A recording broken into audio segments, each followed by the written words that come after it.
All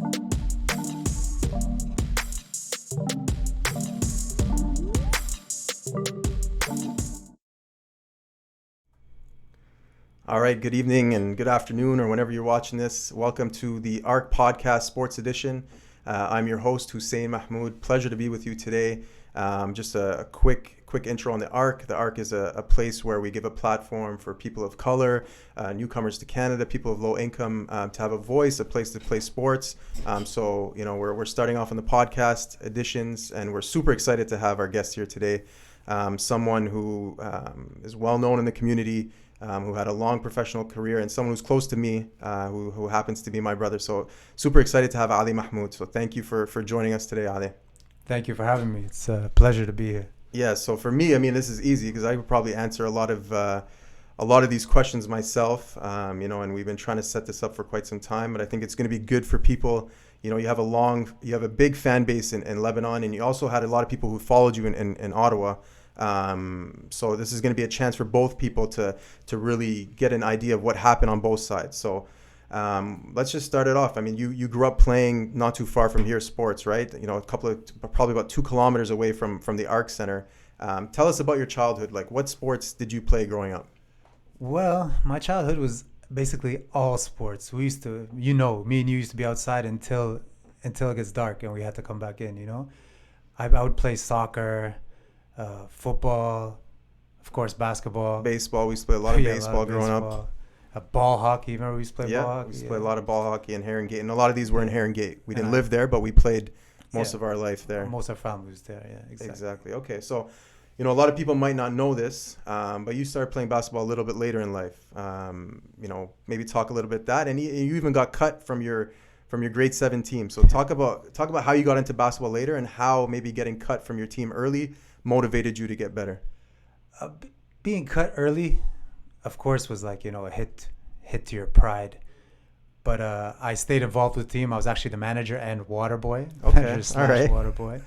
So, I stayed fit by filling up water and making sure everybody was hydrated. Did you practice with the team at all, or? I would play as much as I can with them. You know what I mean? And most of the team we were all good friends, and I grew up with a lot of the guys, so it made it easy to be part of the team. Nobody treated me different or try to pick on me. Yeah, they were your friends pretty much. To be honest with you, I don't think it was my skill level. It was just, it took me some time to grow. I was a small kid. Yeah, I mean, you don't fit the basketball stereotype. Well, how tall are you? I'd like to say 6 feet with some shoes.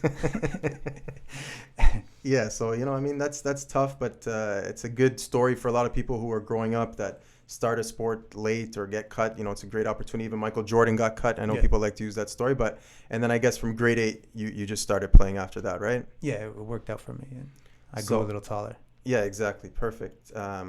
So let's go to our first video. We got a video that this is going to be an interactive session. This is going to be cool. We got our first video of someone. We got our producer, Kareem, who's going to put up the video. Kareem. But guys, this is our first time, doing this sports podcast. We're trying to make it as interactive as possible with you guys, bringing you good content, and we're super excited to show you what we have today.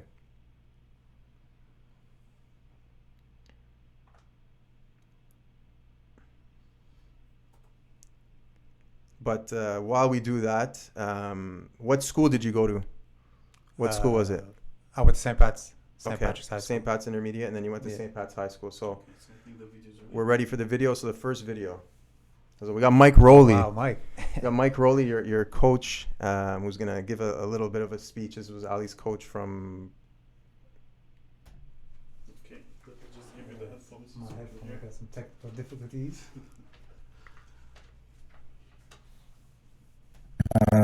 Ali Mahmoud's high school basketball coach from grade 9 to grade 13. His brother Hussein asked me to do a little shout out here and give you a little insight into his high school career at St. Pat's. I think I'll do in 3 sort of things. I'll say first what I thought was his greatest high school moment, what I was most impressed by from him as a basketball player, and then what annoyed me the most about him. So first off, I think moment I remember most, it's been a while, back in 2000, so 20 plus years. I'm super old and I was getting there. Already there. Was the Ulster semifinals, Ulster Championship semifinal game. I'm drawing a blank on the name of the team we played, but they were from the Hamilton area. They were the number 1 seed, we were the 4 seed, and Ali single-handedly dominated that game, and especially on the defensive end in our full court press, and we just absolutely took it to them and blew them off the floor and pretty much embarrassed them as the 1 seed. The thing that I was always most amazed by and impressed by from his game was his ability to get to the rim, like, at will. Like, there was never a point when he could not get to the rim if he didn't want to. The only thing that frustrated me and him probably more than anyone was the referee's lack of their willingness to make the call that was necessary, because he was always stronger and better, and so they always negated that ability sometimes. But I was always impressed by his ability to get to the rim. And on a secondary note, being a point guard, and probably, I would say to this day, the best point guard I've ever coached, and I've been coaching now for 20 plus years, and I've coached a lot of really great players. Ali would have been, and is probably the best point guard I've ever coached. And his basketball IQ and his ability to sort of mesh with what I wanted as a coach on the floor was always something else that impressed me about him as well.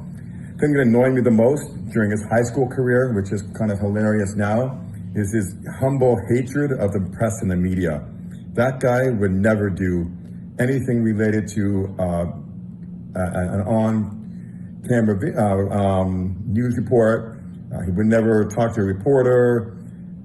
Now, I look at his social media, and he's like the king of social media poses and attention. So I find that quite hilarious, and at the same time, it was quite irritating and annoying back in the day. Anyway, Ali, I hope you're doing well.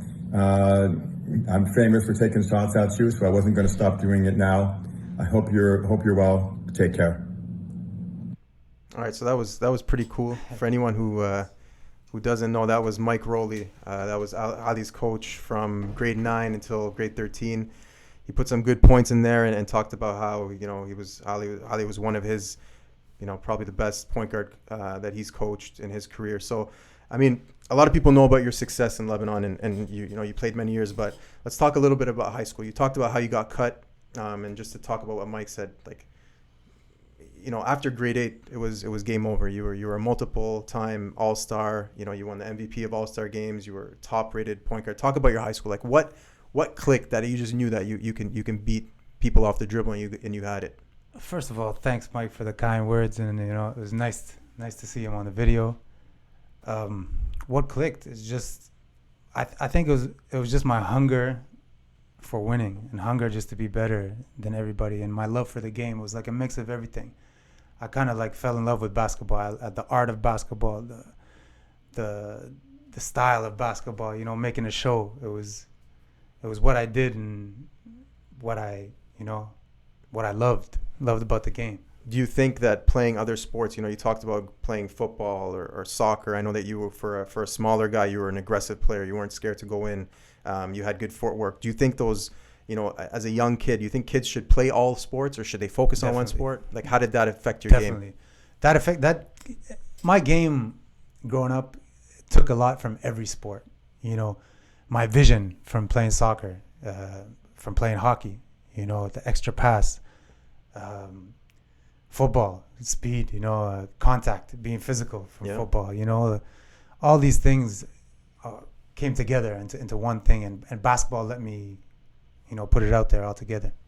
Nice. So, you guys won multiple city championships at St. Pat's. You went to OFSA. I think you guys came second place in OFSA one year, which was heartbreaking loss. This was years ago, like year 2000, so 20 years ago. I remember as a kid you were getting a lot of letters, and this was before social media. You were getting a lot of recruiting letters, and you got some offers. I know one of them was the main one was Davidson. Yeah. Can you talk about, back then with no social media, what do you think your career would have been if there was social media and videos and YouTube and your highlight reels and stuff back then? It definitely would have been like different. I try not to think about things that I can't control or can't change. But yeah, it definitely would have been more hype. It would have pushed me even more just to get the more attention and seeing yourself do nice moves, because really you're trying to. At our time, we'd be watching NBA and we'd see like Jason Williams, and he'd be doing crazy moves and stuff, and you try to make the same kind of. I know you're a big Iverson fan too. Yeah, of course. Like just watching these guys and trying to, again, like having love for the game, trying to do the same things they do. Yeah, trying to emulate what they have. Yeah. Okay, so that's good. We got another video of a former teammate of Ade. So let's roll that up, Karim. And big shout out to Karim today, who's set this all up and handling things. So let's get to this next video. Let's see. Yeah, it's interactive. It's cool. We're pretty proud of ourselves of what we got in store today. So we got BJ Charles, who's Ade's ex-teammate. Yeah, an ex-co-worker. Thank you. What's going on? My name is BJ Charles. I played with Ali from 1998 to 2001. We won 4 city championships together. And something that was evident very early about Ali was just his ability to work hard and overcome adversity. We saw it at a young age when he was in grade 9, and he came out to a pretty good team that came off a national championship as well. And he just had supreme confidence right off the bat. And we kind of knew that he was going to be something special. And then he just continued to work hard. And as you saw, he just continued to get better and better every day in the gym. It was so hard to get him out of the gym because he was such a gym rat, as they like to call it sometimes. And we just knew that if he stayed on that path, that he was going to accomplish some pretty amazing things. So it was great to see. So thank you, BJ. For those of you who don't know, BJ was a St. Pat's superstar, all-star in City. I think he won a CIS championship with Carleton, and he went on to play at Algonquin, if I'm not mistaken. So just to touch on what BJ said, like, at what point did you know that you can make a career out of basketball? First of all, BJ was like the LeBron James of like high school basketball. He was just bigger than everybody, so talented. Everybody looked up to him. Everybody wanted to play like BJ, He won every year he was in high school too. So yeah, it's still an honor to hear that from such a good player and a good friend. When did I know when I can make a career out of basketball? To be honest with you, was it in high school? The thing was, I never really tried. Like, I never was looking to make a career out of basketball. I just loved the game, and I just would play, and that's really what happened. And sky was the limit. I just followed where the game took me. Like, the game took me everywhere, and I was blessed to play. It wasn't like, okay, I need to make a career out of basketball. What do I have to do to make a career out of basketball? It was just the love of the game, playing it so much that a career just came out of it on its own. You know what I mean? It was all love for the game. And I was having a conversation with someone about this, and they were saying, what you used to do after school, and I didn't play at another level, but I was telling them, like, I don't even remember coming home after school because I played, soccer, volleyball, basketball. So same thing with you. Like, you guys were going to so much tournaments at St. Pat's, like every weekend. Talk about how that kind of got you ready, for your decision to go into university and to play university. To be honest with you, I was blessed to be on such a talented team. Like, in our high school, we got to travel. We went to Saskatchewan. We played on national TV. No team in the city. That was back. We're talking 20 plus years ago. So just playing with such talented players, that also made me as good as I am. Because I always say, and I believe till now, you're only as good as your competition. So I was blessed to be around so many good players and be around a winning program, and that's what drove me my whole life, was to win. Yeah. So I mean, you're a multiple city all-star. I think grade 10, grade 12, OAC, grade 13. You played Team Ontario. You had multiple scholarships in the U.S. Why did you choose Ottawa U? Not in a bad way, but why did you choose Ottawa U? I chose Ottawa U because it was home, to be honest with you. At that time in my life, at that age, I wasn't ready to leave. If I look back at it now, I wish I left. I might have been able to go even further, but I don't regret any decision. And I'm a very family-oriented person, it was already hard for me to leave in the first place away from my family. So Yeah. So, what fond memories? What are some of the memories you had of Ottawa? You played 1 year there. You had some. You guys were, all freshmen, or the main players were freshmen. What's some of the memories you had at Ottawa U, and how you got recruited, and why you wanted to pick them? some of the fond memories were just playing in a full house, playing the Carleton games. I know we lost, but at that time Carleton was like the best, very, very high. We were just coming up. Yeah. And we had close games with them, so it was nice to be in that kind of atmosphere of games and whatnot. It's fun times. My initiation for the team was so much fun, like just the guys being, the brotherhood you form with people. Yeah. It's just too bad I only got to play 1 year, you know what I mean? And looking back, obviously you guys fell short of what your ultimate goal was, but overall, what would you, if you would have stayed your 4 years or your 5 years, how do you think that team would have been? No, I don't want to talk trash, but everywhere I go, I win. So I guarantee you we could have won at least 1 year. I don't know how BJ is going to feel about that, but no, that's good. And it's some good insight, because a lot of people, they didn't know that, back then it's not like now where you see all the people that have all the offers and whatnot. So it's good to hear that stuff. So, and on the flip side, we talked about a lot of people in Ottawa knew, what was happening here, the ins and outs, but people in Lebanon didn't know. You kind of just came up by surprise. So we're going to give the next video, which gives a little bit of insight of how you got to Lebanon. So a big surprise here as well. So we're going to get Karim to get that video up and running. We got Fuad, Ali's ex-coach and first coach, and for many years, Fuad Abu Shatra.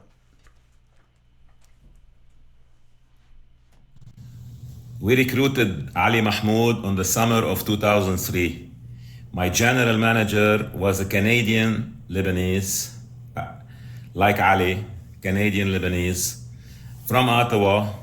But we didn't know if this player, Ali Mahmoud, that we know nothing about him because there was no social media, nothing.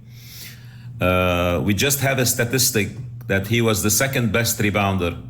So we thought that we are signing a center or a power forward. Anyway, to make the story short, signing Ali Mahmoud was a God gift at all point of view. Ali Mahmoud came as a point guard that can rebound, that can steal ball, that can do everything. He will give you the balls that they are not for you. And plus, he came with his father, who stayed with him for 2 years. So he was very well protected on the floor and off the floor. But if we want to call Ali Mahmoud, we can call Ali Mahmoud was the bingo, the real bingo, the missing puzzle that dominated Lebanon. I won many championships, Lebanese championship, cup, 5-time Arab championship, 3 times West Asia and Asia. So Ali Mahmoud, I thank God, I thank Roy Antoun, my general manager at that time, and I thank Canada, and I thank the family of Ali Mahmoud, because Ali Mahmoud, he changed Lebanese basketball for me. He was one of the guys that he's extremely super professional on and off the floor. Yalla Aloush, I love you. And hopefully the other players now in Lebanon, they work hard as Ali and they want to be like Ali. Thank you very much, everyone. I love you. Ali, Habib Albi. Habibi, coach. All right, so thank you, Fuad Bouchatra. So for those, that's Ali's first coach. I think he coached Ali for the first 8 or 10 years in Lebanon. So before we touch on what he said, let's talk about that summer going after your first year at Ottawa U. How you got to Lebanon. Can you give us a bit of the story? And he touched on it, how they kind of scouted you, but talk about that. First of all, thank you, coach, for the kind words. It's legendary coach. I was blessed to have coaches like Fuad and Mike as well, like that gave me freedom just to be all over One the second, place. we had a typo. I have to call Karim out on this. He put couch instead of coach. I know I'm fasting, but just gonna make fun of Karim a bit. That's all right. It is what it is. So what was your question? So going back, like, I know you touched on, you had great coaches, but tell us about that summer of how you got to Lebanon. like how that came about? Well, the story that I know is that the general manager of the Chanville was a team at the time in Lebanon. They found me online. So that was Roy Antoine. Roy Antoine. And Roy's actually in Ottawa now. He lives here. He had family over here. So he had sent his cousin to the University of Ottawa to speak to the coach and, you know, to get my contact, to contact me. So the coach told him he would let me know, you know, let me know what's up. And I guess he must have forgot or something, didn't let me know. And I was told that his cousin, Roy's cousin, went to the workout gym, and luckily the girl at the front desk was our physio girl, and he said he was family with me and he wanted to surprise me, and So he wanted to get my number. All right. So he ended up getting my number from her, and then they contacted me, and we went from there. You know, we got the ticket out to Lebanon, all of us. I remember, yeah, we went as a family. We went for a tryout. Yeah. I remember I even played, but no, that's a wicked story. And then, It was my second time in Lebanon too. yeah, so that's another point I wanted to. What's your, before going to Lebanon, did you have any like recollection or knowledge of the league? I remember watching, but I don't remember you. I didn't really I didn't watch the league, to be honest with you. I didn't even want to go back to Lebanon. We went to the village. I drank some village water, you know, straight from the mountain. Ended up getting bubble guts, you know, in my stomach. I got real sick, you know, and my memory of Lebanon was just being sick and ready to come back to Canada. You know what I mean? Yeah, so you know, you did really good out there and your trial, and they basically offered you a contract, Yeah. a 1-year contract. So do you remember getting that offer and how it went down? I remember our father was a big player in getting you there, and, Yeah. and you probably have to thank him a lot for kind of pushing you to get out there. He was the main reason why I went out there, him and my mom, and Fuad, you know, Fuad treated us nice, you know, took us places, showed us, you know, nice spots. Yeah. And it worked out. Yeah, so I Worked remember out. I remember that trip vividly. So talk about that first year. Tell us about that first year playing as a pro with Chanville. I remember you telling me stories of how good Tony Madison was and Ismail Ahmed. Tell us about that transition from going from university to pro. We even had Scotty Thurman. Like, the game was so much faster. I'm not gonna lie. I remember we had my first games were like preseason games against teams from Cyprus, and like that's the, you know, Euro League teams, and the game, it was just like I was kind of overwhelmed my first couple of games, and me being so unselfish, I maybe got like one shot off everybody, you know, taking a shot that's given to him right away. It took me some time to adjust, but like I said, you're only as good as your competition, and that's what made me better. Yeah, I mean, you know, guys are getting paid out there. If these foreigners don't produce, they're on their first flight back home. Yeah. So, you know, you touched on Scotty Thurman. Scotty Thurman was famous for his buzzer beater with Arkansas, if I'm not mistaken. You had Tony Madison. Talk about your relationship with Tony Madison, Ismail Ahmed, Joe Vogel. You guys had a pretty good team that went to the finals that year, and there was some controversy at the end.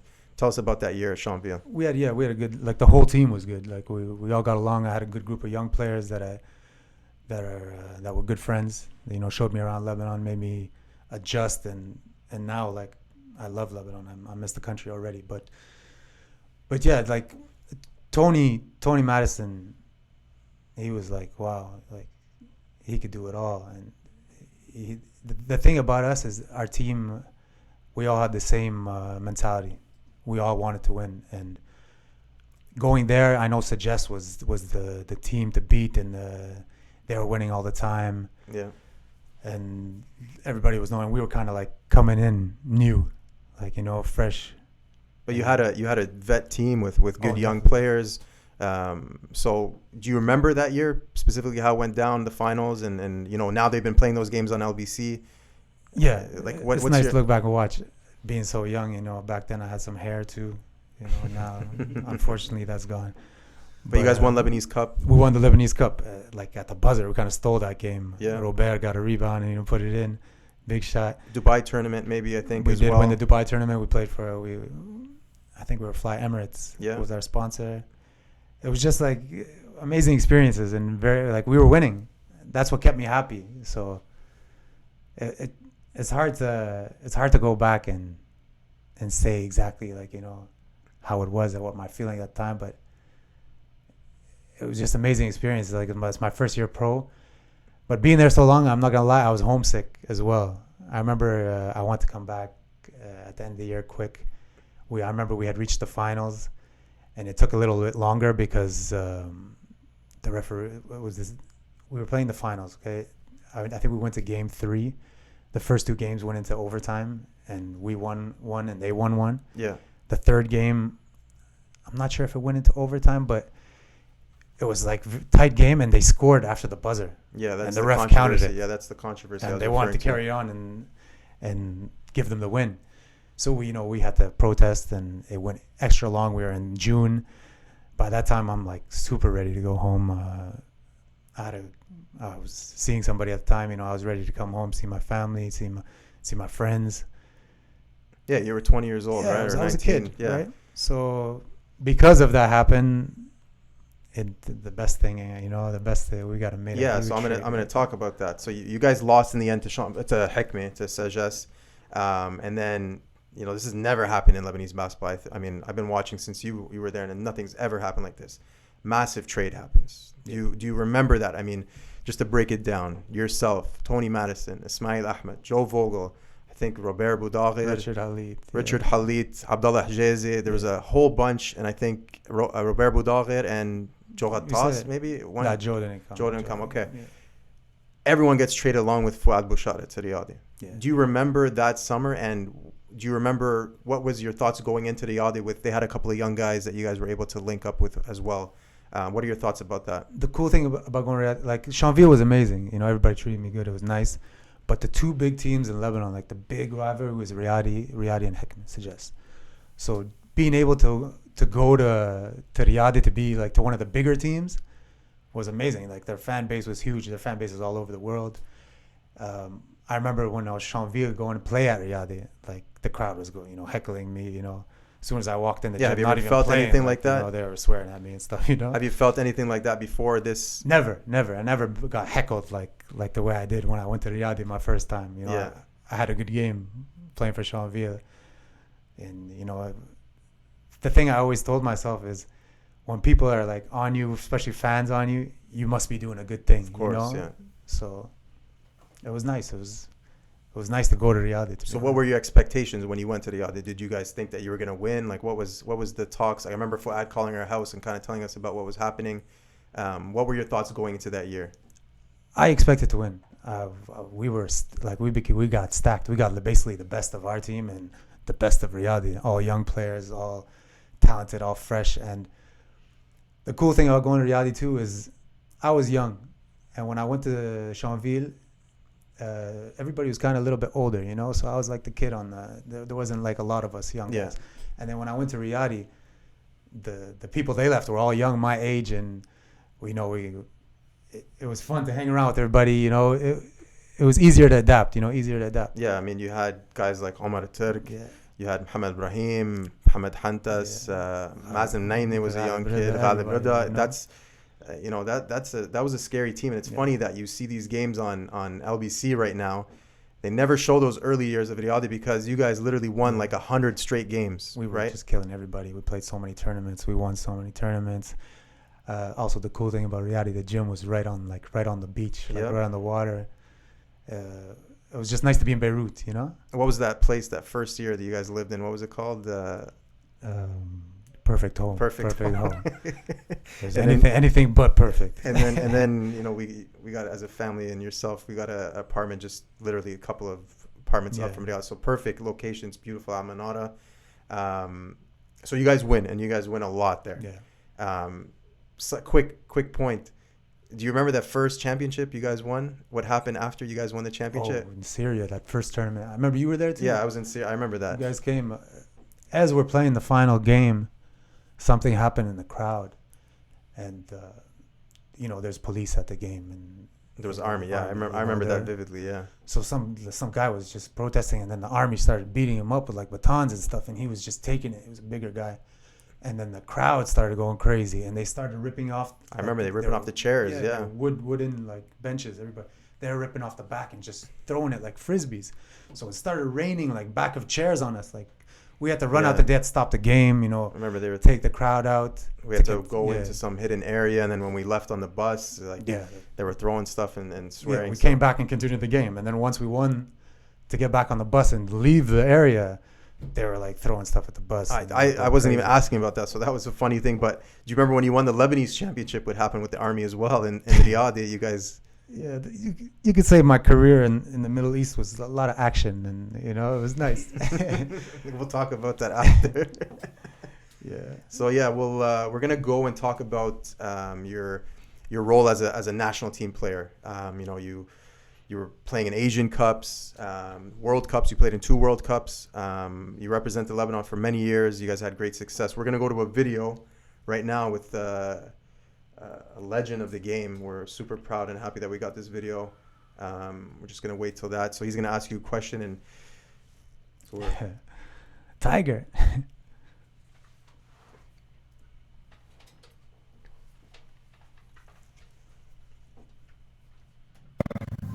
Habibi, it was a great pleasure, first of all, to be part of your journey.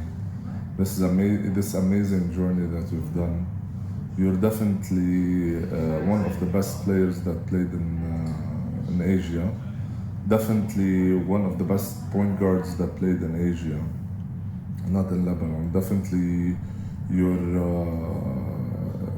value is big. And definitely I'd had a great pleasure being with you on the court and playing against you. You bring motivation, you bring discipline, you bring dedication, and you're an example.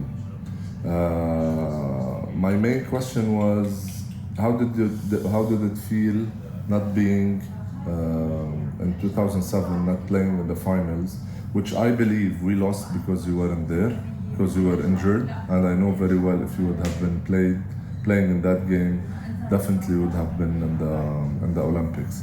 So that's the first question. Second question, definitely, what's your best and favorite moment in your career in the national team? Habibi, love you a lot. Who missed every second playing with you and against you.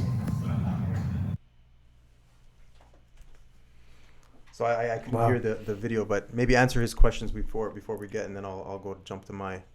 Well, it was an honor. Thank you for the kind words. Fadi was one of my favorite teammates as well, and he's the GOAT. He's the Michael Jordan of Yeah. basketball in Asia, Middle East, and everything. He's a special player, and still playing now. That's how special he something is. still playing, putting up points. Yeah. Not being able to play in 2007 in the final. So let's give some context to that. The finals was played against Iran, and the winner of this game would go to the Olympics.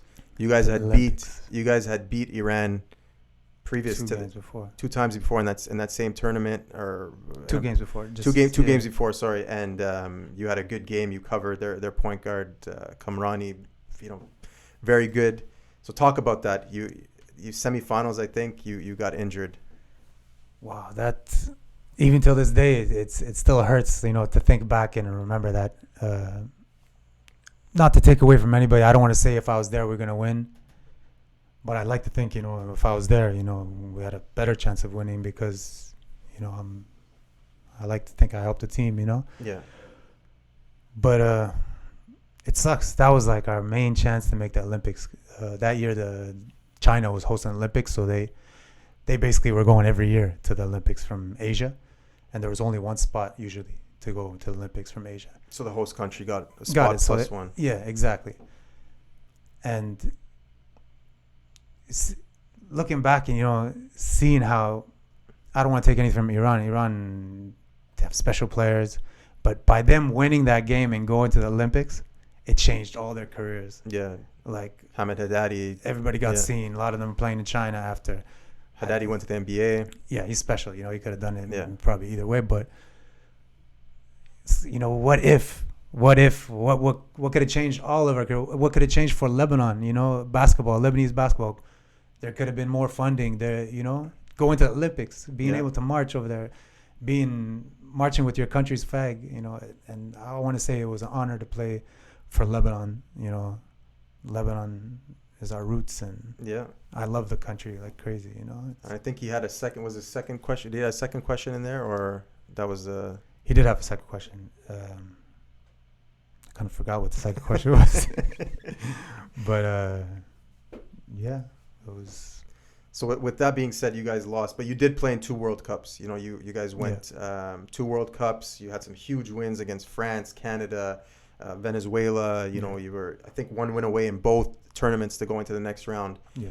As a guy who, you know, who wasn't born in Lebanon, you know, we always associated ourselves in Canada as being Lebanese. But when we got to Lebanon, we were Canadian, man. Like, let's be honest. But talk about how it was to play for Lebanon, the rivalries aside, how everyone came together and cheered for Lebanon. It was amazing, man. I felt like basketball was the unity, like it united everything. You know how Lebanon has so many different religions and so many different like political parties. Yeah. This was the national team was like the one time everybody was together. Everybody was one. Everybody loved everybody. And to see the way Lebanon is now, it hurts, man. Like, not being like I always thought, even, you know, I love Canada too, but Lebanon is just special. It's different. The culture, the country, it's so scenery, small. It has all 4 seasons. It has beautiful place. Yeah, it's amazing. It's amazing. It's beautiful. And to see the way it is now, it sucks. You know, to not be able to go back now, and like half the country is leaving. Like a lot of my friends are in Dubai. Yeah, there's a lot of economic issues right now in Lebanon. It's just too bad to see. So I remember the first time you guys qualified in Qatar against Qatar. I think you guys won. Ronnie. What were the memories of that game? I remember Ronnie hit some like crazy shots. Like, wow, like he's another big player. You know, I got the chance to be on a teammate with, and you know, to see, like, to witness that shot. Like, he hit a couple threes that made us qualify to the world championship. Like, it was my first world championship. It was my first experience playing at like the that Asia level. Like, you know what I mean? Yao Ming was was there, you know. So it was just amazing. Like, you know, wow. Like, even now I look back, like, that video of you guys dancing and big. So we talk about that team, and people. I'll ask you later about the golden age of Lebanese basketball, but that team was special. You guys had players that knew their role. You had Fadi, who dominated. I can't talk about the Lebanese national team without mentioning Joe Vogel. That's like, you know, you can't talk about Lebanon basketball without Joe Vogel. Yeah. So you had Paul Hudi, my career as well. Have been Brian Shada too. The leadership and the teaching. Yeah, Lebanon has seen a lot of great players, man. Yeah. So I mean, that was good back then. So, you know, we talked about earlier your size. You know, you're not the typical basketball player size. You know, for a kid that's listening right now and who's trying to become a basketball player and who, you know, might not be 6'3" or 6'4", what did you do to stand out or make your coach say, like, man, I cannot sub out Ali? You know, we heard Fouad Bouchard talk about you being the bingo and whatnot, and being that kind of dynamo for the team. What made you stay on the court for how long with your size? I had another coach that actually came after Fouad. His name was Slobodan Sobotic. He player in Greece, coached in Greece, and, you know, a big name in Europe. He nicknamed me Pitbull. So, not Pitbull because of the singer. You know, I don't have no singing talent, dancing talent, but I was like a dog out there, and with my defense, my hunger, steals. You know what I mean? Everybody could score. Everybody could do a lot of things, but I was trying to do the things that people didn't want to do. I was trying to get that extra rebound, give my team an extra possession. I was trying to stop this guy from scoring, you know, along with other stuff I could do.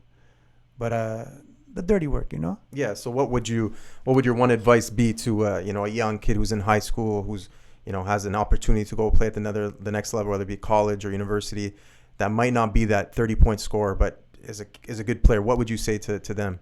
I would say to them, basically, you know, everybody could work on their game, have talent, but the thing that will make you different than everybody is your heart. If you go 100% every time, you're most likely going to be giving more than the other person, because not everybody goes 100%. So going 100% and having that hunger to win also what helped me is I know I'm short, but I'm very athletic. I was blessed with a strong body, fast body, and that helped me out as well. So just continue to work. I always had a basketball in my hand. I used to go to the park. I had my left hand was weaker. I used to dribble all the way. I would walk to I won't say half an hour, but like a 20-minute walk and dribbling just left hand all the way there until my left hand was as good as my right. So how many days would you play basketball? And, every day. We were playing. Yeah, we were all playing. The time, I would force it on you. I was even in the house. We had a mini basketball. Don't even get me started on the small basketball net. I know Shadi, if he sees this, our cousin Shadi, he's gonna laugh at this as well. Let's start talking about Riyadi. We got a video of an old teammate. If you can jump that on with Omar. Omar's another fan favorite of Riyadi. Are you able to go to Omar or no? Yeah, you can go. Go to Omar, yeah. Omar is a good friend of Ali's and thankful for him to Omar Turk, who was a big part in Riyadi's success and was always a key part in some crucial shots. So let's jump to that video. Sorry, Kareem, to... No.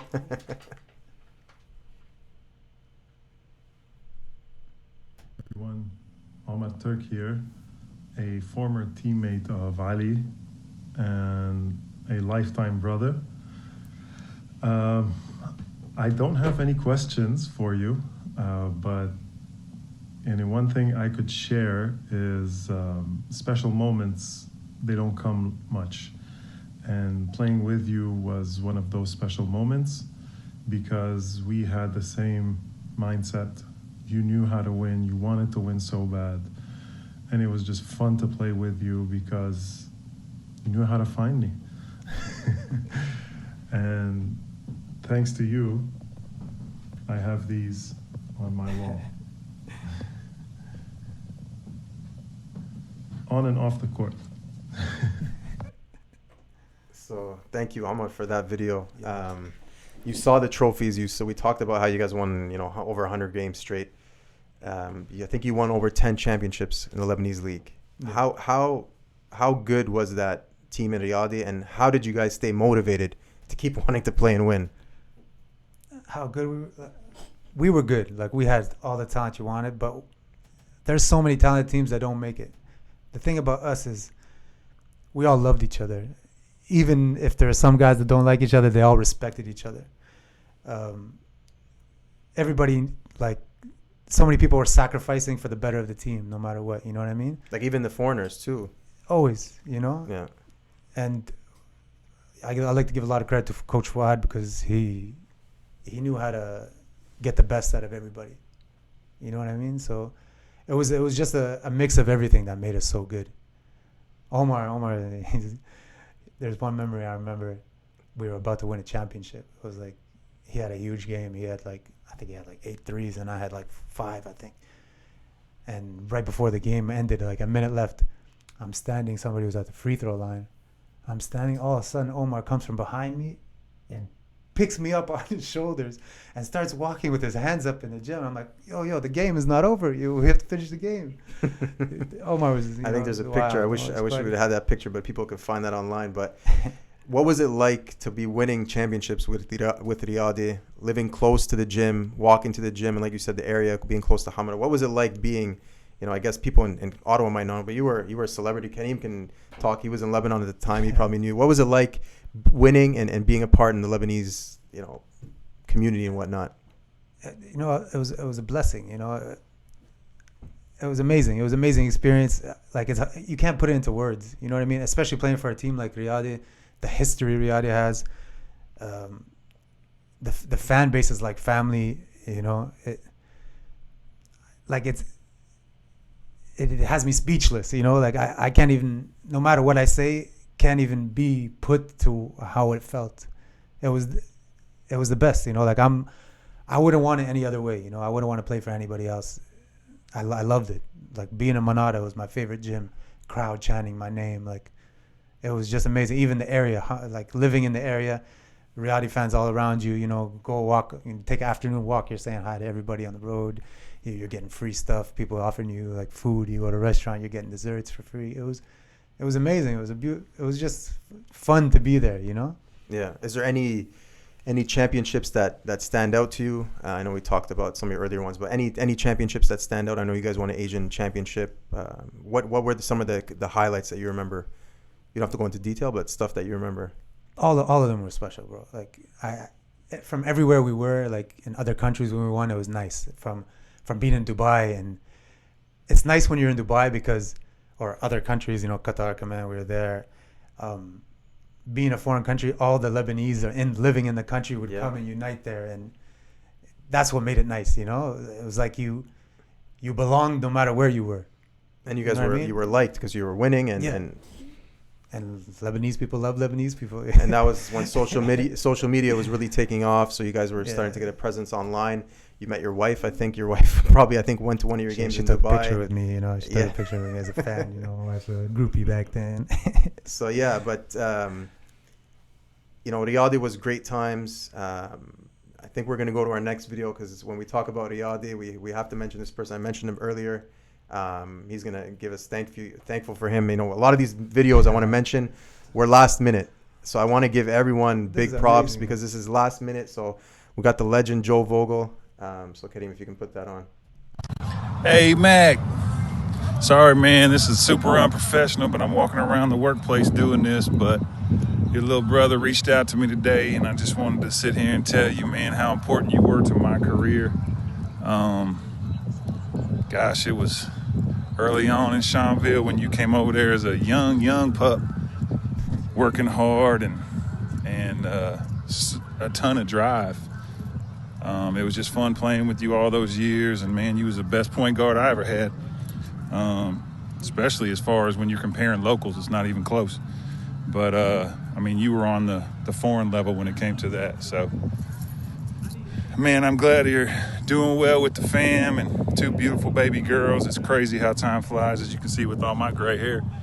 It's flying by, but I can't really, right off the top of my head, think about any specific times that we've had out there, but just because I'm old and decrepit. But I just had a ball playing with you, man. And like I said, you made my life on the court so much easier when you gave up the rock and broke them all down up top and got into the middle. So enjoy your time, man. Hussein, you're doing an awesome thing, man. Dedicating this to your brother and getting your brother on that podcast. I've really enjoyed getting to know you guys and your family. The one thing I can talk about, though, is when Pops came over there and made all those good meals from us. God, that was good. But I really enjoyed it, man, and wish we could get together more often now that we're all retired and doing our thing. But family's busy. But enjoy it, man. I hope this helps out, and I miss y'all. And hopefully we can get together soon and keep doing what you're doing, man. I know you enjoy being back with the family, and hope you all are well. Later. So yeah, what are your comments? Nice. Comments right now is like back then Joe had a bald head and I had the nice wavy hair, and now look at him, he got nice hair, man. Oh wow, make me feel bad. So we talked about Riyadh. Talk about the impact Joe Vogel had. So Joe Vogel, just for some people who don't know, didn't watch Lebanese basketball, he was an American player, went to university in, I think, Colorado State, if I'm not mistaken, got drafted by Seattle, ended up playing in Lebanon, and they naturalized him as a Lebanese player, and he should have been in the NBA. He should have stayed in the NBA, you know? 7-footer with 3-point range back then. Yeah, if it was nowadays, you know, he'd be there for sure, the way the game adapted. He was before, you know, before the game stretch changed. 5, yeah. Man, Joe is like, I can't even say what Joe, you know, meant to me. Joe is not just a teammate. Joe is like my older brother. I learned so much from Joe. He always passed on knowledge to me, and kind of the person I am today, Joe has a big part of the person I am today. Yeah, I mean, I remember going to Lebanon. Joe was one of my favorite guys to hang out with. You know, I think he doesn't get the recognition he deserves as a Lebanese player. I know we talked about other people, Fadi. I mean, Fadi's the man. You know, there's Ahmad. But for me, Joe is a special player that I think deserves that recognition he should be getting. Yeah, he's a huge part of the Lebanese basketball.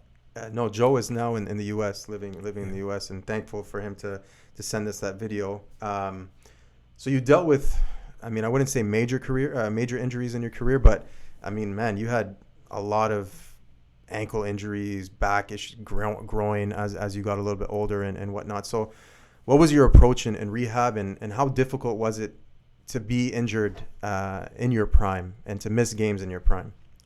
Super difficult. Being injuries kind of like changed the way I played. You know, before a lot of my injuries, I was nonstop. I was running, going, jumping at 7-footer. It doesn't matter. I felt like I was gonna finish anything. Once I got hurt, it made me second guess a lot of stuff. It made me kind of, instead of going, no, let me just stay out here, camp out by the 3-point line, you know, kind of pushed me away from the game, took away a little bit of my motivation to become a better player. I always wanted to win, which kept me playing for so long, but I feel like midway through my career, I lost some of my motivation. I lost some of my love for the game, you know. First of all, shout out to all the doctors and the physiotherapists. You know, I don't want to put all the names out there, but they helped me out a lot through tough times. And the hardest part of being injured was watching your team from the sideline. You know what I mean? Especially if you lose. Yeah. Knowing that you could have helped out somehow to get a win, you know? So that's what I say is the worst part of getting injured. Yeah, a lot of people don't realize the psychology of injuries. I mean, I didn't play at a high level of basketball, but man, I had my fair share of injuries and a lot of knee surgeries. And man, you saw my ankle that one time when I dislocated my ankle. So there's a lot of psychological things that go in and people don't realize. But what's your advice to people about physical training and working out? Because a lot of people just think you shoot in basketball, right? What do you suggest and advise to people? Well, most of my career, what kept me playing for so long is I stayed in the weight room as well. I love to work out. I love to look in the mirror after, flexing, getting that little pump.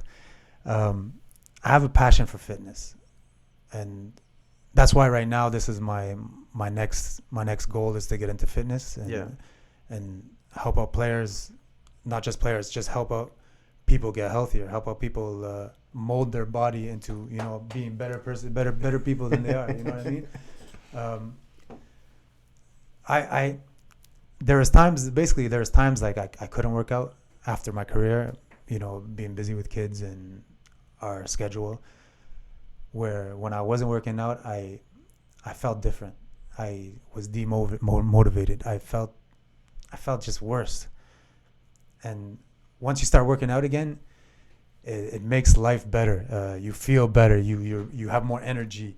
You look better. You're more confident. So fitness is like so important in life, and that's what I plan to take my next career at. So what would you tell a high school kid right now who's trying to get into basketball, or not trying to get in basketball? Let's be honest. If you're not in basketball in high school, I mean, any sport, any sport. What would you suggest? Like, from home, I remember you doing push-ups and you had the bar where you were doing pull-ups and stuff like that and running and whatnot. What would you suggest? What do you? There's so many, like, to be good at your sport, you could be good, you could be talented, you'd be as good as good, but to reach the next level, to be even better, to go as far as you can, there's fitness, there's things you could do to make you faster, there's things you could do to help you, footwork, injury prevention. Now that I'm reading so much about fitness, I see the things that I could have done that might have made me not get hurt, that might have made me not lose love for the game because of being hurt. Like, so many things you could do without, you don't even need weights, and there's stuff you could do to make you stronger, to make your body better. You can go on Instagram and you can find a whole bunch of stuff, but I think a lot of people don't recognize the importance of stretching, of being active. It's not about, people say like LeBron James puts over $1 million into his body a year because, that's what high level. So I think a lot of kids don't recognize that. So I think it's key for them to realize. So yeah, it's good that you touched on that and being in injuries. I think the next stage of Riyadh is you guys had a lot of young kids coming up as you got a little bit older. You had Amir Saud, you had ARK, who's still doing her thing. We have a video. We're gonna go and it's another video. I mean, this is great. I think. Yeah, shout out to everyone who got us quick. We got ARK who's playing in Tunisia right now and just won a championship. won a championship in Qatar, and he's playing, I think, in the finals right now. He won in Tunisia too. There you go. So let's listen to his remark, and we'll talk a bit after. Hey guys, growing up as a basketball fan, Ali Mahmoud was by far my favorite player. He was my idol, and I was so lucky we were able to team up, to be teammates for a couple of years and to win a lot of championships together.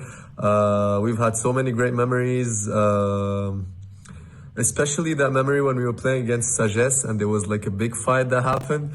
And I just ran unconsciously to defend Ali while he was in a fight, and all I could see was Ali fighting, and I had to fight next to him because he was my idol and my mentor. Ali, man, I miss you so much. You're by far my favorite teammate. We really had great times together in practice, and I'm never gonna forget the days we spent together in the corner in practice talking because nobody would pass us the ball. Take care, buddy. Miss you. Miss you too, man. Miss you too.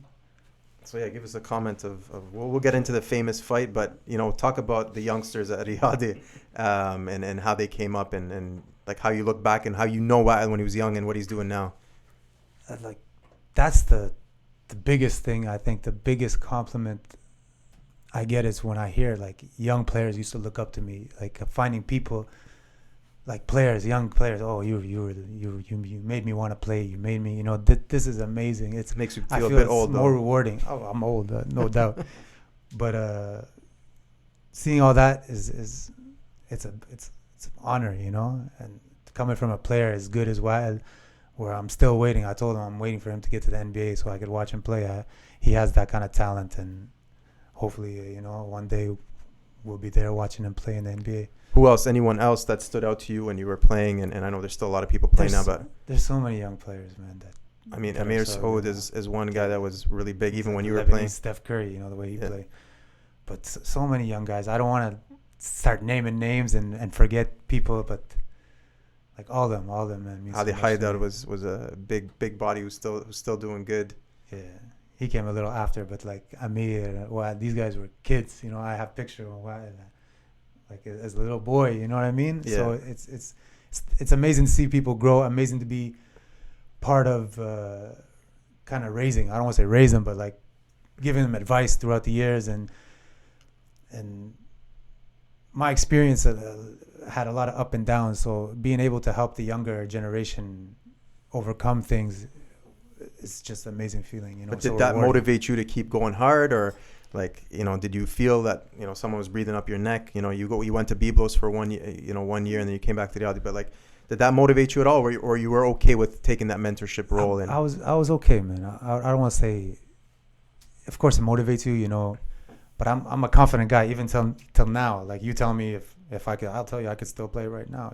That's just the Lebanese League is not looking too good this year. I think you can easily go back and play.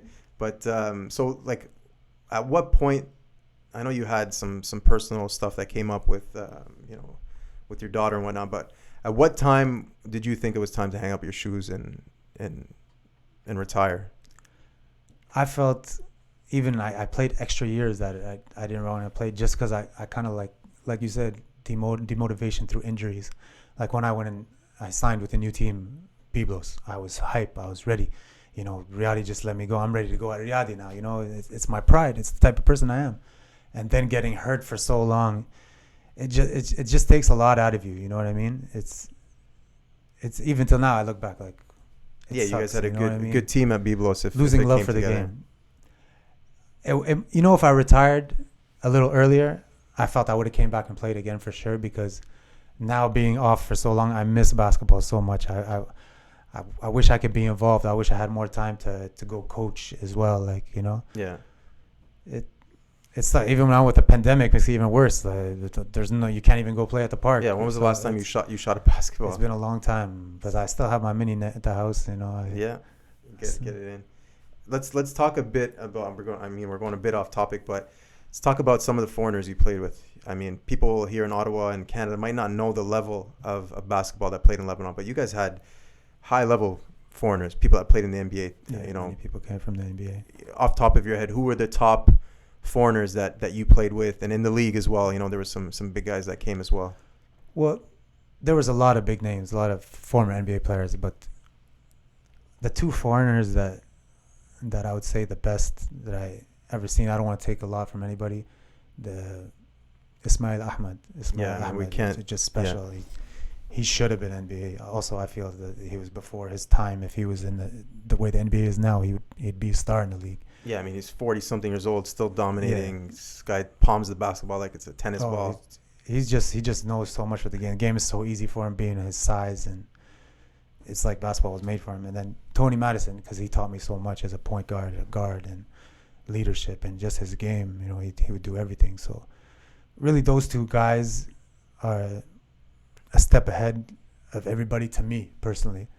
I don't want to take away from, like, there's a lot of special players that, you know. But what were the practices like? Because I know they were both heated players. I remember watching some of your practices. I know Ismail Ahmed is goes hard, 20 minutes. What were the practices like with those guys? Oh. And probably because your practices might be better than actual games at the time. At certain times, yeah. Like, I'm talking, we would fight, you know. We were it was a different mentality back then than the mentality is now. So, like, back then, you know, if it's a game point, the game might not finish because, you know, you go to the basket, you're going to get fouled hard, you know, and that's practice.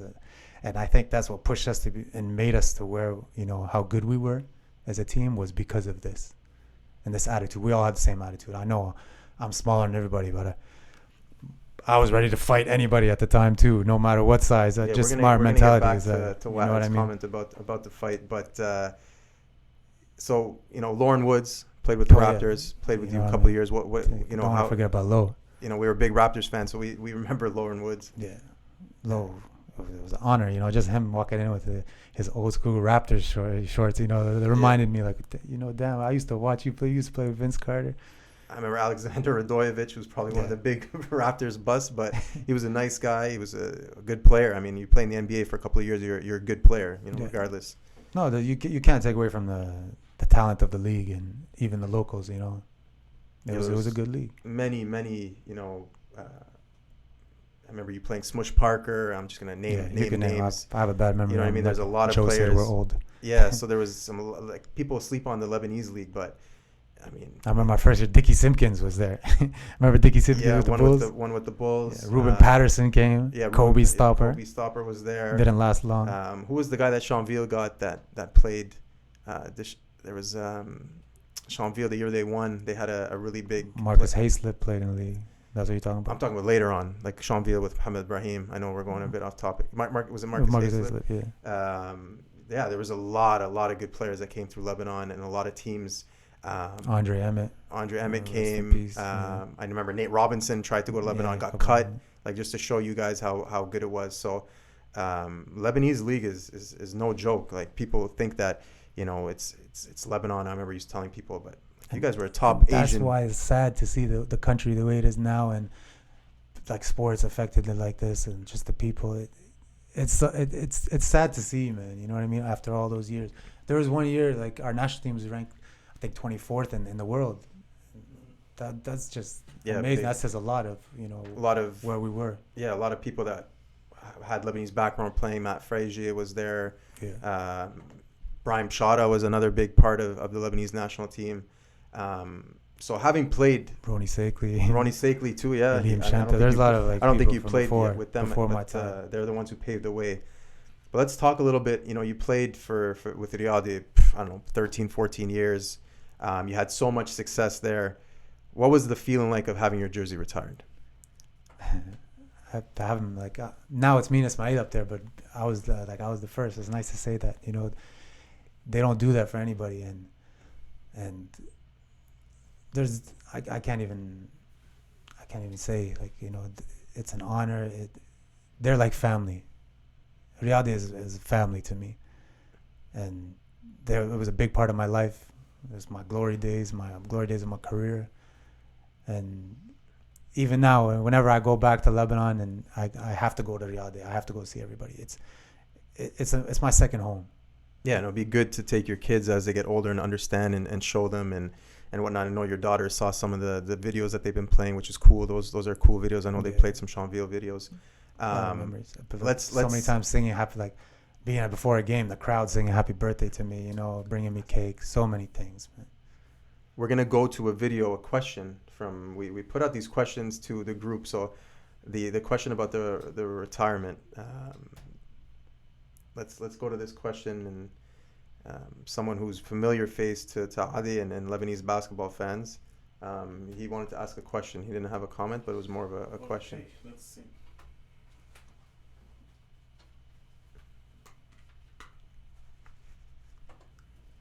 Oh. Hi, Baba. It's me. I had a question. Why do you love basketball? Do you play basketball when I grow up?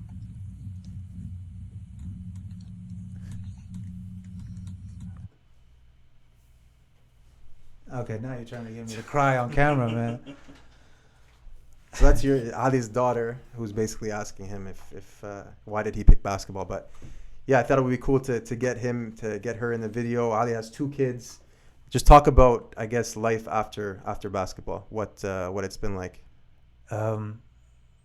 Let's say I never knew a love like this until I had my baby girls. You know what I mean? It's just a different feeling, and basketball or anything just can't compare to my feelings towards them. You know what I mean? Yeah, no. So I mean, you got 2 daughters. The only thing that I look back, and alhamdulillah, you can't regret, but it would have been nice to have kids while you were playing. You know, sometimes you see NBA players and they can't really, you know, you can look back and you can tell them, but you know, that's the one thing you would have wished. But I mean, growing up, they're going to be able to tell their dad was a professional basketball player. So what's, you know, what do you see for them? Do you think they're going to be active? You know, do you see some of your characteristics in your young daughter? Well, yeah, they're definitely going to be active. You know, Nina has my exact body. You know, she's already ripped like me. Like she has my body. I see myself in her. Yeah. And the women's basketball is growing. It grew a lot, and I'm sure by the time she's older, it's going to grow even more. Yeah. So it'd be nice to pass out my knowledge to my little girl, and maybe one day, you know, she'll love basketball as much as I did, and you know, see how Kobe is and his daughter. Yeah. Rest in peace. You know, like just to have that kind of relationship with basketball would be amazing. You know. So yeah, you answered her question. You're definitely gonna teach her how to play. So, you know, we talked about earlier, you know, to the younger generations, the younger teenagers, who, you know, are training multiple times a day. But for me, as someone who didn't make it, who played basketball and didn't make it to the next level, I played high school. You know, I made an all-star team in high school. But what point, you got to be realistic with yourself. What point, if you're not getting recruited, do you need to say, hey man, I need to focus on school, or use sports to get you into school? Like what's that point? When were you getting calls? I know we talked about it earlier, but let's be realistic with people out there and kind of set them up to be successful in their life away from sports. You know, that's a tough question. When to, like, you're asking me to put a time for somebody to give up on what they want. You know what I mean? I'm all for it. You know, you go, you know, you'll know when it's time not to chase it. But you should definitely chase it as much as you can. Follow your dreams. Put everything out there. Don't give up without giving your everything, because then you'll always second guess yourself. So don't be the person to be like, okay, give up too early. So go till you know you can't. And use it as a platform to be, you know, to get a career, to meet people. You might meet someone out of it. You might be able to get a school. You might make a college team, but use it as a school, an outlet for school.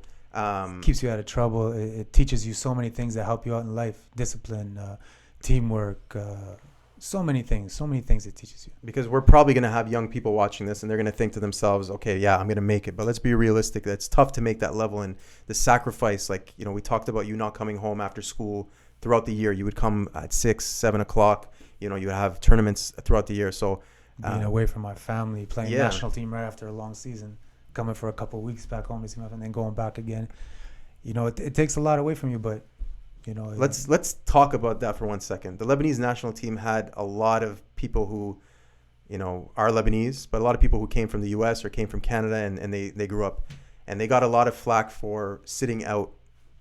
I know this is totally off topic, but got a lot of flack from Lebanese fans that said, you know, you sat out, the country's bigger than this. Like, I know that you played a lot, but like in defense of those people that are sitting out and missing away from their family for the whole year, like there's being some reality to it too. And it's true. The country is bigger than all that. And when I look back, it was amazing, playing for the country. And I wish I could play for the country more. But we're all human, and we all have feelings, and family's big. You're going to miss your family, especially the way we were raised. We were raised always with the family, big family. And it was hard at the time, but that no matter what you do, man, people are going to talk, and it is what it is. You get over it. So right now it's Ramadan, and then there's a lot of people, and you're seeing videos online. Kyrie Irving's all over the place. Players like Hakeem Olajuwon, Mahmoud Abdul Rauf, Enes Kanter, Yusuf Nurkic. We talk about Kyrie Irving, Jaylen Brown. So there's always new people that you hear about. They're playing right now during Ramadan. What was your experience playing at a high basketball level, fasting, and whether it be high school, university, or whatever? What was your experience like? I'd like to say it was easier when I was younger. You know what I mean? As I got older, fasting got a little bit more harder. But I was kind of used to it by the time. Like, I remember in high school, we'd have tournaments, and it would be like a Saturday. And, high school tournaments, sometimes your game is super early. So I'd play like 2 games fasting, no water. And then the third game in the second quarter, Mike would call timeout. And I get a quick. I get it quick. I eat a bagel, and I get back in, drink some water. So it was definitely challenging. Overseas, my most challenging time is, how Ramadan changes seasons. Yeah. So, of course, it was always easier in the wintertime because it gets darker early. But there was times in a Lebanese summer when the heat is crazy, and you go and you have morning practice fasting in a gym with no air condition. And, you're drained. And I remember at the time the coach was playing me even more. It was tough. It wasn't easy, The thing that made it easier, though, is when you're not doing it alone. Yeah. So it definitely makes it easier if you have people with you, people around you, and you're all like supporting each other. So that's one thing that helps out. Yeah, and what's your thoughts on these NBA players being at that level fasting?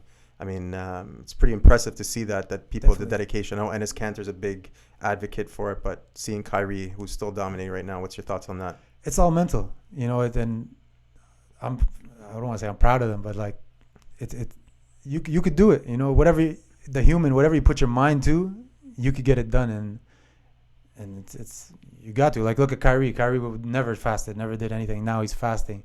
He had to take a little bit of time off, but he adjusted and he played a game. I watched a game the other day, and he dominated, and they won. Fasting. So let's go to our last video. We got a question from. We put out a question on a group on Facebook of Lebanese fans. Someone had a question for you. Let's hear our last video.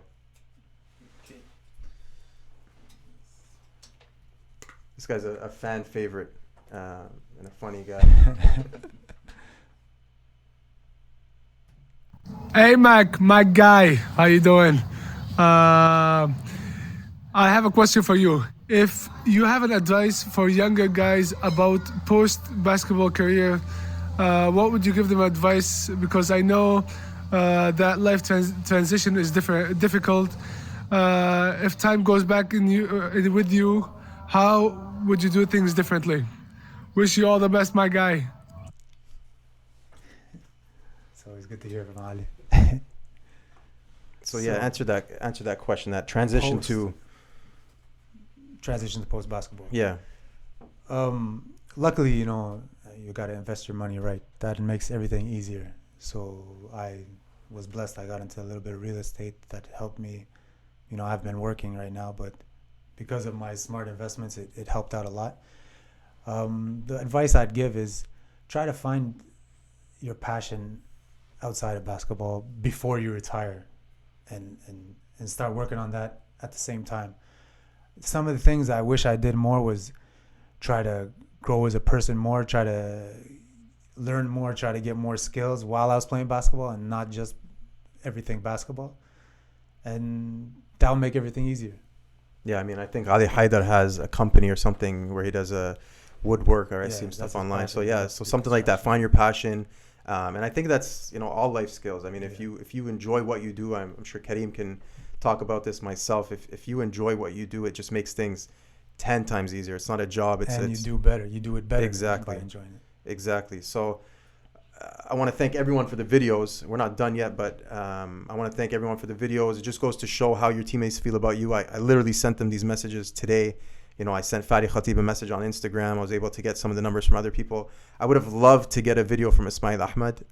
That's my one regret, I guess. But it's tough. So, you know, I wish I could have got you that. But I hope you like these videos, and it just goes to show what your teammates thought of you and your charisma and your fans, what they think about you. So I hope you like that. Yeah, thank you for all this. This is amazing. Like, I'm in shock. I wasn't expecting this at all. So like, yeah, we kept it a secret. I wasn't prepared for this. Kareem was telling Ali before we had a little bit of technical difficulties, but glad you enjoyed it. Thank you guys for this. So I know you have a lot of fans in Lebanon. So we're gonna do kind of like a rapid fire with some questions, and we'll do a little soundbite for our fans in Lebanon. But before we do that, let's talk about that fight. We don't want to go into too much detail, but it's part of basketball. It was part of your career. We got to kind of talk about that. I'm sure if you can go back, you wouldn't have. It is what it is. But talk about that, how it kind of changed your perspective, and how you kind of, To be honest with you, it kind of pushed me away from basketball. Like, I remember deactivating my Facebook. First of all, it was just the heat of the game. It happened with another player who I'd like to say is maybe one of the toughest guys I ever guarded in my life of playing basketball. Yeah. He was so talented, one of the best scorers. I don't know how he wasn't in the NBA. He must have had something off. He's a crazy amazing scorer. Like, wow. That's Terrell Stoglin. Yeah, it was just one downtime. What's crazy is the amount, like, it was in the news. It was everywhere. I had people messaging me like, "You're the man, you're the best." And then I had people on the other side, "Let me see you on the street. I'm going to get you." It was just like a crazy time in my life where I just wanted to get away from everything. It pushed me away from basketball, cost me some money, cost me some special I think our parents were at the game. My parents were at the game. And they're not my wife was at the game. Yeah. It was just crazy, man. But just go, on a funny note, just goes to show not to mess with. I mean, as your younger brother, I knew your power. I got beat up a lot as a younger brother, with the games. But you talked about it earlier. You might not be the typical size of a basketball player, but you had the heart, man. If anyone messed with you, and I remember a Muttahid coach saying something to you at one point, and you that was a player you'd never back down from anyone. I think that was one of your strong characteristics. Strong characters is a little crazy, and I didn't like my temper, but it is what it is. And as I get older, you learn from your mistakes, and I apologize. I apologize for whoever I hurt at the time and for fighting. Do you have a career in UFC or is there boxing? There's a lot of money in that. Yeah, a lot of money. You see Jake Paul. Yeah. All right, so let's do a bit of rapid fire. We're gonna go a bit, some Lebanese specific. Let's start off with Ottawa. Let's go. Okay. Ottawa U or Carleton? I'm Ottawa U. I'm pure Ottawa U. Come on. We're three Ottawa U guys. We're three Ottawa U guys in this room, so we're happy about that. One nation. Hikme or Riyadi? Come on, man. You can't ask me that. I'm Riyadi to death. I'm yellow-blooded. So on that note, is there anyone that you love beating more than Hikme? You guys, Hikme won a bit, but how good was it to win there or at Riyadi? Definitely, because every time I walk in the gym there, I was getting swore at and all types of stuff. People didn't like me over there. Yeah, you guys had songs. So it was nice. But, I love the game, and I love the atmosphere. I love how their fan base was huge. I would have liked to, maybe played a couple of years there because of the, I love big crowds. I love the derby. Riyadi Hikmah. I love being part of that. Yeah, I know Kareem can talk about the derby as a Lebanese. See you as a traitor. Yeah. So let's talk about winning in Riyadi though, in the derby game. And the derby game was Hikmah versus Riyadi. Yeah. What was it like winning in Riyadi? Is there anything like that? Especially finals. It was always a little bit more special for the fans. So it made it more special for you, just getting the hype. I remember if we were at their gym, we won. On the way back, halfway on the highway, we'd have a group of crowd just stopping the highway waiting for our bus, and then we're driving back and celebrating. I remember standing on top of a bus. It was just crazy, man. It was crazy. I remember being in Riyadh after we won, on people's shoulders, kind of floating around people, like at a concert. Yeah. So it was, I loved it, man. I would never change anything. And my last point, I guess, in these games, I know Hekme, when Fuad switched over, there was hopes. You know, they got Julian Khazzour, they got some big foreigners. Julian was supposed to be the savior and whatnot. Julian was very good. Good players for sure, but how did that motivate you guys to shut that up? It wasn't even about that, to be honest with you. We, no matter what, we played to win. You know, we would always win, and if we win, it's like an insult. So we had that mentality. Our core, no matter who coming in, was joining this core and had this mentality. Winning was everything. Plus, if you win, you get a little bit of extra money. You get some bonus. Yeah, so that was a big motivation. The bonuses as well. were nice. It was a business as well as a sport. All right, so next question. Favorite basketball player growing up? Allen Iverson. He was just different, and being small, jumping on big guys, he was like the guy you looked up to. He was the guy you wanted to try to be like.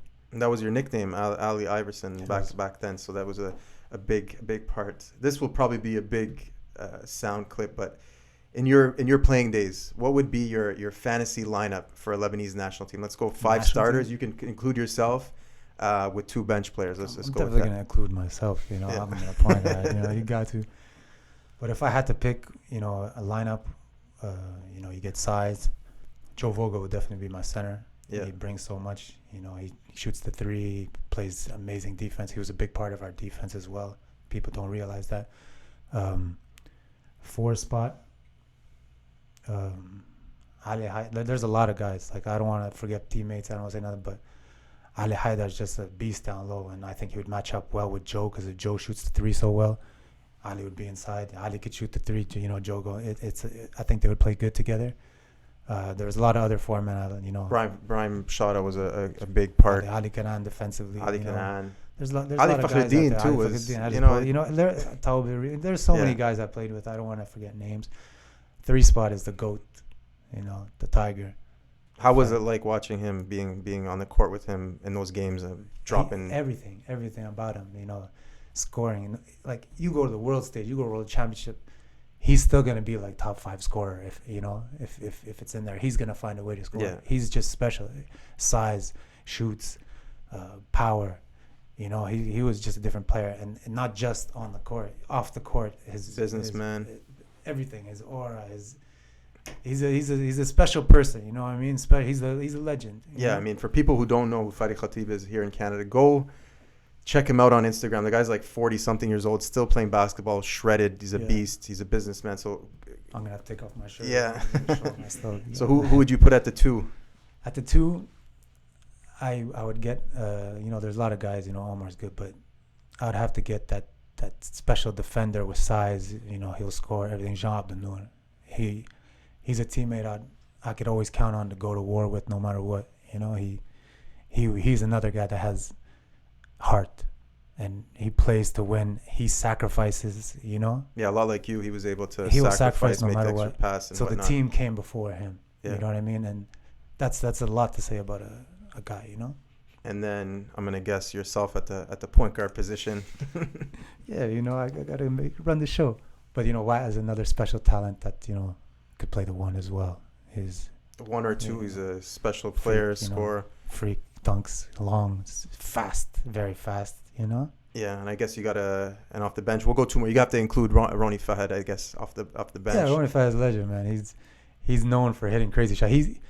He's a guy that I don't like to guard, because at any time he's gonna try to like take crazy shots. Like, you have to like stay on him all the time, you know? Yeah, and then I guess the last guy, who would you? There's a lot of guys. Like, there's so many guys, so much talent. Amir is so talented, you know. Omar was amazing. He's another guy that sacrifices, plays hard. Ghalib Rida, you know, and I got to play with Ghalib after his injury. Ghalib was a freak athlete. Like, Ghalib could touch like the top of the back. He could score. He kind of had like the Mamba mentality. He kind of was Kobe. There was no bad shot. He would take it. Ahmad Brahim, you know, there's so many guys that, you know, I'm gonna forget names. You know, Mo was like 6'5" point guard too. Yeah, Mo Brahim was a great player. You know, there's so many guys I can name. Ali Kanan. So many guys I can name. Mazen Naini was a good role player as well. So many guys. I don't want to go on like I'll name the whole league. You know what I mean? But it was an honor to play with everybody, and seeing these videos was amazing. Everybody has, you know, sent you video. wow, like thank you for this. Yeah, no, our pleasure. So let's go to the next question. Funniest teammate. Funniest A teammate? couple of teammates that you say were There's a funny. lot of funny guys, but like Omar is definitely number one. Omar, till this day, it can make me laugh like nonstop. I have stories with Omar. Who's someone that in the public they don't think he's a funny guy, but behind scenes, you know, he was a funny dude that, you know, that you enjoy, that might have, you know. Ali Kanan. Not many people know about Ali Kanan. He's kind of like, you know, quiet, stays to himself, but if he's with you, he's hilarious. He was a lot of laughs with him too. Yeah. Okay, that's cool. Best players you've had to guard. Let's break it down 3. We'll go internationally on the international scene, foreigners in Lebanon, and then Lebanese players. Best players I had to guard. There was a point guard on France, De Colo. Yeah, Nico. He was hard to guard for me. He was like very fast, strong at the time. I remember. Played in the NBA. He was on the Raptors for a couple of years. There was a lot of like. There's even some players probably known more that I played against, but I remember him. I remember him a lot. He was a very good player. And then foreigners playing in Lebanon. Who were some of the top players? Charles Stoglin, man, he was a bucket, you know. He was a big time scorer. So I remember him. Dwark Spencer, did you have to? Dwark Spencer was so talented. Dude, there's so many guys, man. It's hard. I played a long career, so it's hard to say everybody, you know.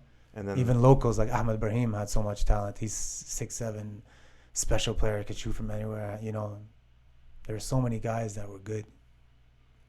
Any other Lebanese players that you remember, you know, as a point guard, tough to cover? Crafty. I mean, there was, you know, I remember like, you know, Carl Sarkis was. Yeah, he's wild too. He was making big shots.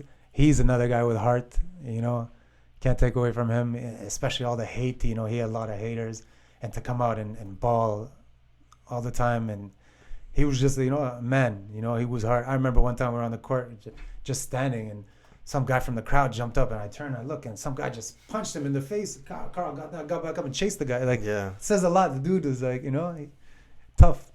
I didn't expect to have a Carl Sarkis shout out, but favorite NBA team. It's pretty simple, but I don't know. I'm wearing the shirt. I don't know if Kenny you know, we've been since '95 Raptors fans. Favorite soccer team. Real Madrid. Kareem is wearing a AC Milan jersey, Yeah, so it's okay. Real Madrid, they tied today in Champions League. What's your thoughts on the Super League? It's not going to happen. I guess FIBA's not going to allow that to happen. Yeah. Favorite NFL team? San Francisco 49ers. I'm the faithful, man. I'm with the faithful. All right, so this is a tough question. Maybe not for you because you're a little older. MJ or LeBron? MJ, man. MJ's the GOAT no matter what. LeBron or Kobe? Okay, I'll give you this. I like Kobe better. I appreciate Kobe's game. I felt like he's a lot like Mike, but if you want to talk overall game, LeBron, man, you can't take away from everything LeBron does. So I got LeBron edging Kobe. As a Raptors fan, Vince Carter or Kawhi Leonard? Vince Carter did so much for. I feel like he's the reason Canada still has the Raptors. You know, look, if Vancouver was there at the same time, I guarantee you, if Vancouver had Vince Carter and we didn't, Vancouver would still have a basketball team and we wouldn't. For sure. You know what I mean? Playing basketball or relaxing on the beach? Right now, I miss basketball, but beach. That's one of the main reasons why I miss Lebanon so much. Is this Canadian weather? It makes you miss the beach a lot. And then a game that stood out to me with the Lebanese national team. How good was it to beat Canada in the World Cup when you guys played in Turkey? How nice was that, being from Canada and knowing some of these guys? How was that? How was that game? Of course, it's nice, you know, to beat where you're from. You know, I was born and raised in Canada, and no matter what, I'm Canadian too. So identity crisis. It was hard. It's hard living somewhere, being like just different, being from somewhere else, because every place is different. There's so many different cultures, different people. But yeah, I wouldn't change it for nothing, you know. And we did beat Canada a few times in preseason as well, just to let you know. But when we came here to visit, they kind of embarrassed us. You know, they were ready and we weren't. But that was before the World Championship. Yeah. So that was, I mean, Lebanon. Yeah, it wasn't a good. That game against France, for anyone who doesn't know, Lebanon had probably the biggest upset in World Cup history, beating France. And you guys, I think you kind of choked. was a game you were supposed to win at the end, or something against Nigeria or something. That was a long time I wouldn't ago. say choke. Nigeria was a very good team, you know. Also, you know, when there was a time when we had a chance to qualify to the next round, but we played New Zealand, and they're a very good team. So you can't really take away from teams, you know. All right. So finally, what do you miss about playing basketball in Lebanon? And maybe this can give you a chance. You know, we talked about all the players, but maybe shout out a couple of people that didn't get mentioned. You know, whether they're team trainers or people you still keep in contact. But what do you miss most about playing basketball in Lebanon, looking back at your career? I miss the lifestyle. I miss the friendships. I miss the brotherhood. I just miss the country. I miss everything, man. It was amazing. Yeah, kibineh. Actually, the best kibineh. My mom makes the best kibineh, so I don't really miss the kibineh. But yeah, just everything. My brotherhood. Like the management was so good. Shout out to, you know, the Jaroudi family and Haj Mazen, Abu Hassan, everybody. They made me feel special, you know, and it's hard to be away, you know. That's like home as well. So, and a little known fact, someone who played with you your first year and throughout stayed with your career was Abdallah Hajezi. Yeah, he's the man, you know. Even off the court we were together. Like Abed, it's the friendships, all these friendships with people that, you know, I don't get to see all the time now. You know, that's the best thing about basketball is bringing people together. Yeah, I mean, you got to travel the world, get to go around all these places, and I think, you know, just being a kid from Ottawa, and we touched on, we're here at the ARK Center that's, you know, on Saint Laurent and Conroy. You played, you know, a couple of kilometers here in Herongate. You know, just being a kid from Ottawa and making people proud, and a lot of people didn't know this story and the details. You know, I talked about how people from Ottawa knew you from Ottawa, knew that you were a killer in the basketball court, but didn't know about your career, and vice versa, right? And being over like in Lebanon, it brought me the best thing, man. I met my wife, my best friend. You know, this was huge, being able to meet her and having her family be so good, and the things she had sacrificed for me, you know, moving here now. Yeah. And now she's the one away from her family and having to go through things that I went through. So shout out to Zina for taking care of me. You know, she takes care of me. She's she keeps me strong, you know? Perfect. And then what can we, you know, we're taking some time and we're just about to break our fast. What can we expect from Ali Mahmoud? You know, you're under 40. What can we expect from you moving forward? Well, like I said, my passion for fitness is very strong right now. And I want to get into fitness. I want to be able to mentor younger guys. And the thing about sports and basketball is not just about the physical part. There's about I would say 40% mental. So my experience, I feel like I'd be able to help people overcome a lot of things. And I have some younger cousins that I plan to, you know, help them get to that next level, hopefully. So I want my younger cousins to be ready, you know. Yeah, I mean, I think that's great. I know that you have a big passion for working out and being active, being fit. You know, some words on the ARK. You know, I know that you played in a couple of tournaments, soccer tournaments. You probably didn't play in 20 years, but yeah, we're hopefully you can be a voice, and we want to give a big shout out to the ARK for setting this up, Kareem and the crew for setting this up. Thank you, Kareem. What do you? How big is it for an organization like this to be small, funded by ourselves off donations, to have a platform? You know, we had soccer tournaments, volleyball tournaments, or whatnot. The thing about these, you know, groups are that you, especially the ARK, like you're guiding younger people, children, in the right direction. You're keeping them from having to go, you know, do the bad things. And it's so easy to hang around with the wrong crowd and go do these bad things that take you away from the things you should do. But this is a great way of unity. There's some people without, like, they're no friends, you know. This will bring them together. It's good for the community. It's good to keep everybody good. And our last question, I promise, Kareem, before you get too mad. Can we expect you to be a volunteer if we run a children's camp and put you on spot and make this on video? Definitely. You know, and would you want to give back? What's your plans? You plan on giving anything back to the community and in basketball camps or whatnot? Definitely. If I could help people get to the next level, or just get better at themselves, be better people, be better athletes. That just, you know, that's all I need. You know, if I'm able to give this back, it's all perfect. I can ask for. Thank you for your time. Literally, we're breaking our fast in the next 15 minutes. We're going to rush home. I want to say thank you to Ali. For me, it's easy for me. This is my brother, my best friend. So this is an easy conversation. So that's why maybe it dragged on a little bit longer, but happy that you can share your insights. Hopefully we can continue with interviews with other people, and maybe you can get us some of your teammates to do an interview as well in the future and continue to grow this. But I think this is great. Kareem is going to have fun making some different clips, and thank you so much for your time. Thank you, bro. This was nice. I wasn't expecting it. This is, wow. I'm still like speechless, having these videos and old friends and my old teammates and all messaging. Thank you, man. This was nice. Our pleasure. I needed this. So with that being said, we want to thank everyone, and I hope you enjoy this video. Once again, my name is Hussein Mahmoud, and hopefully you'll be seeing me more often with some more interviews. So thank you, and have a great night, and happy Ramadan and Eid Mubarak to everyone in the future. So thank you very much, and we'll see you soon.